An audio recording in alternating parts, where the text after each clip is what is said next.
Good day mga ka-JT at magandang umaga nga pala sa inyo lahat. At ito, syempre, papanig po kami ng papuntang Aguila Base pero hindi po kami makakarating ng Peak 2 kasi kailangan doon mag-walking. At meron pong tumatawag dito, BP, blood pressure. Kaya yun, ang pag-edit ko, baka marinig nyo ang BP, blood pressure. Siyempre, habang nag-edit po tayo at nakikinig po tayo sa labas at nagmamarites, ayan po yung mga kasama ko. Isang naka-Morsex na bike, at si Master Oliver, si Master Julius, si Utol Toto Aka, at saka si Pinsan Chino Martinez. At syempre mga ka-JT, hindi na nakarating si paring Darwin at nasiraan po ng naputulan ng kadena. Tapos sumunod dyan si Chris Mart. Si Chris Mart na umalis ng alas 6 tapos nakarating ng 7 pala ng umaga, nakarating ng Aguila Bay 7:30. Ganun po katikas ang pagpadyak ni Chris Mart. Ayan, naghahanap po tayo dyan at nagsa-sightseeing. Wala pa po tayo ma-sightseeing dyan kaya nagkakalokohan kami. Pero syempre, after po na magpa-register at 30 po ang bayad dyan, tapos kailangan nyo po ng ID at bibigyan po kayo ng kahoy na number. At yung pa nga po, ito mga ka-JT, papaling na po kami. Ayan, nagkakabiruan po kami dyan. Lagi po ako nasa likod lang kasi hindi ko naman po sila kaya talaga at ako'y sakto-sakto lang ang pagpadyak. Ayan, nakita nyo naman po yung naka-Morsex na yan. Napakalupit po niyan. Nahihiyaya pa po yan pero may kinarera po yan na dalawang bata. At yun nga po mga ka-JT, dito ang dami namin nakasalubong. Last week po, tama nga po ba? Noong nakaraang linggo, bawal pa po kasi may mga bagyo. Bawal po talaga at mayroong mga madumi po yung kalsada. Tapos madulas kasi malumot. At ito nga po, ang dami na namin nakasabay. May mga bikers din kami nakasabay at may mga nagwo-walking. At kalimitan po namin nakasabay ay mga nagwo-walking. At ako naman po, syempre nasa likod lang. Naghahanap po tayo ng diwata dyan o white lady. Wala rin po tayo makita mga ka-GT. At yun nga po, habang nagkukwentuhan kami dyan, nakita nyo naman po, iniiwan po ako ng mga kasamaan ko. Pero ako, chill ride lang. 1-2 lang sa pag-ahon. Pero napakahaba po nitong ahon na to. Siguro nasa 8 kilometro po ito. May mga dadaanan po kayo ditong flat tracks. Kung pwede, kung gusto nyo bumaba sa flat tracks. Tapos sa may mud spring. At meron din pong Aguila Base at marami naman po kayong dadaanan dito. Pero syempre kami, bitin po yan dyan at yung momentum po ng pag-ahon. Kailangan dire-diretso at yung power sport dito talaga naman tagaktakbo talaga hanggang Egyok mga ka-JT. At yung iba po nakikita namin dito talaga naman nag-iinsayo kami naman po ay nagpapapawis lang po. At ito lang din po naman yung aming kayang-kayang gawin. At syempre, nagkakaasaran po kami dyan at meron kaming pinag-uusapan dyan. At yun nga po, meron kaming topic dyan na hindi namin tinantanan. At alam niyo naman po 'yon. Pagka wala po 'yon, syempre 'yun ang pag-uusapan. Pero joke lang po 'yon. Nagkakaanuhan lang po kami diyan. Tapos meron pong sinabi si Master Julius na 80 years old daw, pero mayaman. At si Master Oliver Pecho ang pero syempre nagkakabiruan lang po 'yon. At yun nga po, nagkatawanan kami doon. Ang abaho namin ng kwentuhan dyan, hindi ho kami na gano'n dyan, nagpapaspas. Siyempre, pinifil po namin yan. At napakasarap po niya mga ka-GT kasi napaka peace of mind. Tapos, wala po kayong, ano man tawag dito, yung usok or pollution. Talaga naman hihinga ko kayo dyan na amoy punong kahoy, tapos maririnig nyo lang po yung mga ingay ng bike nyo, tapos yung ingay namin, tapos may madadaanan kayong ingay ng ibon, ingay ng kuliglig, lahat po syempre mga ka-GT. At medyo tumaba po tayo, sumabra ho ang kain natin kagabi, kaya magda-diet po ulit tayo. Pagdating naman po sa Aguila Base, at yun, doon na kami nagpangita na Chris Mart, pero kami ito magkakasabay gabi habang inaantay namin dyan si Mart. At yun nga po, syempre sumunod, at may balak po skyline na po siya at by August daw. At yun nga po, ingat-ingat Chris Mart sa mga kasama mo. At yan mga ka-JT, kwentuhan lang po kami ng kwentuhan dyan, mga kababalaghan. Pero ako, naghahunting po ako dyan ng mga diwata or peri. Isa naman yun, JT Siyempre, ayan, aspiring partner ko. Inaantay ko lang po yan na maging okay ang schedule at raratsyada na po kami sa long ride. Pero may balak po kami sa 24 or sa 25. Basta, Laguna Loop po yan. Pero kasama na rin po ito sa pag-iensayo. Maglalaguna Loop po ata kami mga JT. Hindi ko po alam pero syempre naka-schedule na po yun. At yun po muna unahin namin. Pero syempre may mga balak kami sa long ride. Ayan, nakita nyo naman po, medyo tuyo-tuyo na po yung mga dahon na binagsak po ng bagyong Claring at Dante mga ka-GT, magkasunod na yon. Pero ayan, wala naman po ako na ano diyang dulas ng kalsada, pero ang dami pong mga napuputol na kahoy, kaya ingat-ingat po mga bikers dito, baka mapasingit po sa rim at syempre pwede po kayong bumaliktad or maaksidente. At dito po, chill ride lang po kami dyan at nangangamba pa po si Pisan Chino dyan, baka daw hindi kayanin. Stamina lang naman ang mawawala. Pero yung diskarte sa pagpedal, di naman mawawala yon. Kaya yun, sabik na sabik pumedal. Hindi ko po inabot siya dyan. At yun nga po mga ka-JT, syempre, papanik lang po tayo dito. At dyan, tagaktak na po pawis namin dyan. Napakasarap naman po talagang pumedal dito. Sa mga gusto pong pumanik dito, mag-entrance lang po kayo sa may gate na pinagtigilan namin, 30 pesos. Tapos registered lang kayo ng pangalan. At kailangan po yun kasi may mga nakamonitor po rito. At meron po mga guide dito. Hindi ko po alam kung magkano po yung guide na babayaran nyo kung gusto nyo pumanik po ng Peak 2 at kung gusto nyo pong ma-experience yung hirap ng pagpanik po doon sa taas sa Peak 2. Basta kami hanggang Aguila Base lang kasi nandun lang po yung kalsada, ang dead end ng kalsada. Ay mga ka-JT, pidal-pidal lang po tayo, 1-2 lang po tayo, medyo namamagana po mga binti natin dyan at tita. At alam nyo naman po, basta mga gantong rider, ito po yung mga ginugusto ng mga nagbibisikleta at sinasabi nila pasakit sa katawan. O po, syempre ito po yung hilig namin at hanapin mo talaga pagka natuto ka talaga ng pagpipidal at pagbabike, ng tunay na pagbabike, lalo pagka mga long ride. Ito po mga JT, tumubo na po yung mga puno-punong kahoy dito na binagyong ano pa ho to. Hindi ko alam kung anong bagyo pa to, pero last year pa po itong bagyo na to. At dito nga po mga ka-JT, ayan, dadaanan nyo po yan. At syempre may mga sarili-sariling sasakyan po rito at meron din naman po mga service dito.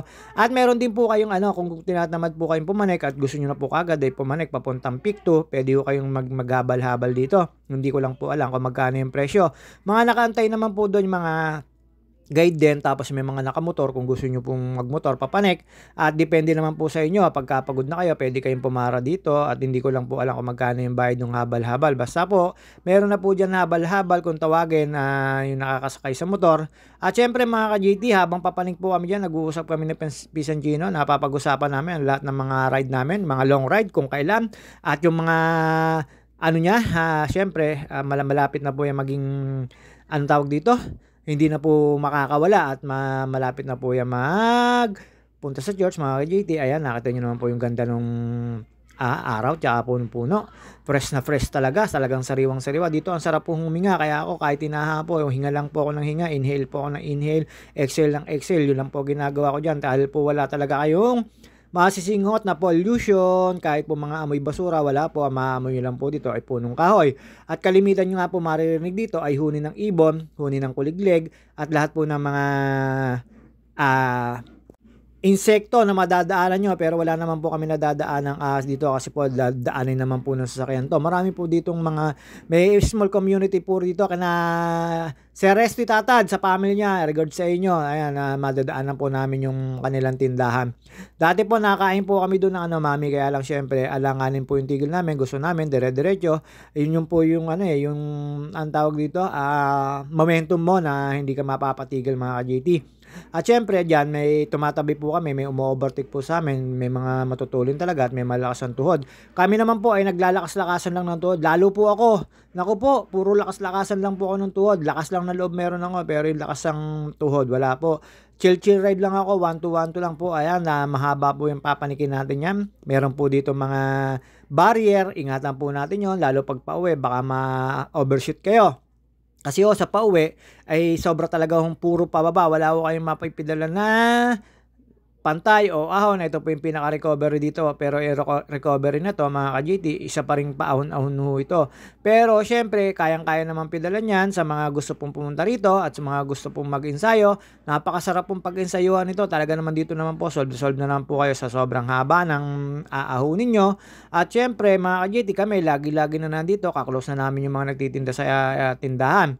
At yun nga po mga ka-JT, habang kami dyan, nagdadahan-dahan kami kasi inaantay namin si Chris Mart na humahabol at tinanghali ng gising.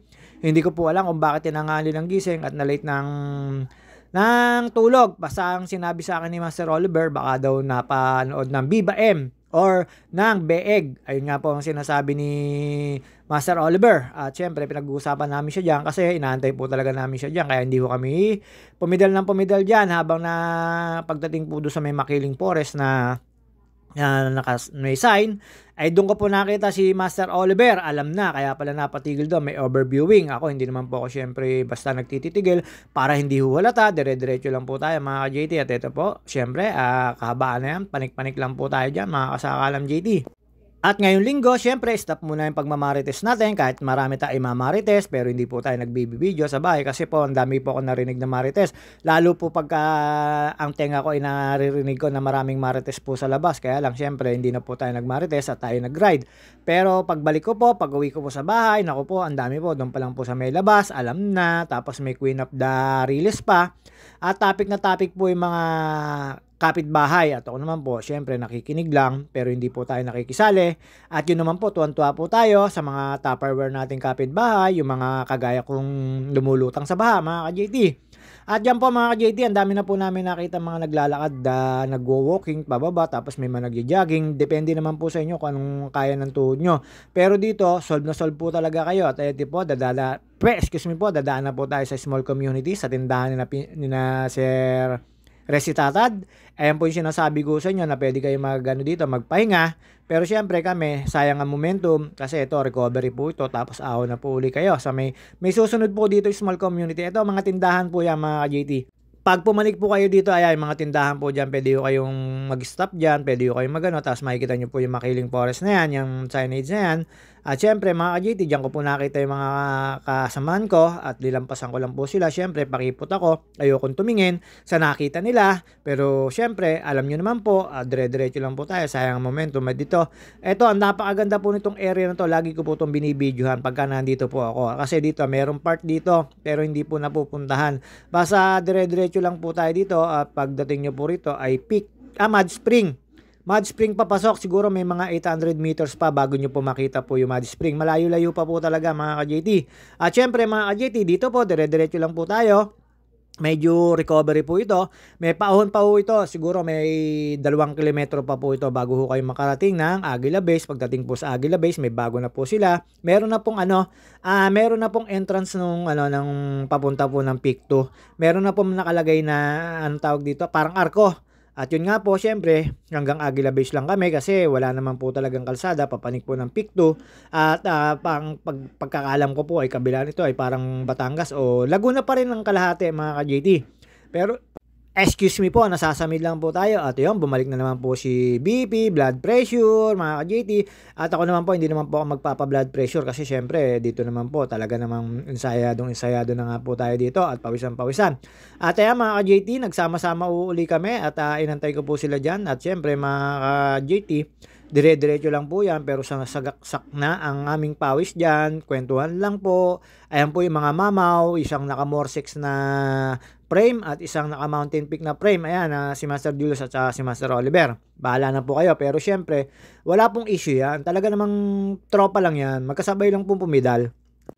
At pagdating nga po sa may Aguila Base, mga ka-JT, ang kinain ko lang po ay isang turon. Tapos, syempre, lagi po ako nagbubuko doon. At yun lang naman po talaga lagi kong pinapanik doon. At hindi naman po tayo nag-iinom doon ng kape, tsaka ng tawag dito, nagkakain ng gusto. Pero marami po kayo makakain doon. May turon, mayroon pong lumpiang prito, mayroon pong noodles. Wala lang po lugaw, yung mga may sabaw. Pero di ko po alam kung may mami na. Basta yun lang po yung mga wala do mga ka-JT. Tsaka sampurado po. Huwag nyo na pong hanapin. Tsaka mga spaghetti. At syempre, ang pwede lang po doon, yung magpaluto kayo. Tapos meron po mga nilagang itlog. Yun po yung mga pangkaraniwang tinitinda doon. Syempre, mga biscuit. Kung maghahanap po kayo ng champurado, lugaw, sopas, ay magbitbit na po kayo papanik at wala po doon. Tapos wala naman din po panangalian doon. Basta yung store lang po yon. At ang pwede lang po doon ay magpaluto kayo ng mami. At saka ng pansit canton. Tapos nilagang tapos turon. Tsaka po yung piniritong lumpia. At marami pa pong iba na pang sari-sari store. Basta ako, syempre, buko lang po. Tsaka yung tron. Masaya na ako doon. At yun nga po mga ka-JT, syempre, habang nag-stay kami doon, dumating nga po si Chris Mart. At alam nyo naman po, after po nito, syempre, makikita nyo na po ako. At makikita ko po sa inyo. Ayan po yung makikita nyo po dyan. Aguila Base. Ibig sabihin, nasa dead end na po kayo ng kalsada. Tapos ayan po yung pinaka-dead end na kalsada. Ayan po yung sinasabi ko sa inyo na may arko na, mga ka-JT. Hanggang dito na lang po kayo. Hindi po talaga makakapanik ang bike dyan. Ewan ko kung makagawan pa ho ng ano yan, ang kalsada. Pero siyempre hanggang Aguila Base lang po tayo mga ka-JT. At dito may small community rin po rito. At ayan, nakunan ko na po ng video yung pang-entry nila. At siyempre mga ka-JT, tambay-tambay na po tayo sa taas. At ang dami po nagpapahinga rito at mga kumakain na yan. Nakita nyo naman po nakatambay na kami at dumating na si Mark mga ka-JT. At syempre, hindi na rin po magtatagal ang video natin. Hanggang dito na lang po tayo at inantay lang po namin si Mark dyan. At nagpicture-picture lang po kami dyan. After po namin magpicture, pwede naman po lahat na gawin dyan. Tumambling at magpaikot-ikot. Ayan, si Utol Toto at hindi pa tapos kumain. At ako naman po, naghahanap lang po ako ng mga upuan dyan. Alam nyo naman po tayo. Si JT Sakalam. See you on my next video. Hanggang dito na lang po muna tayo.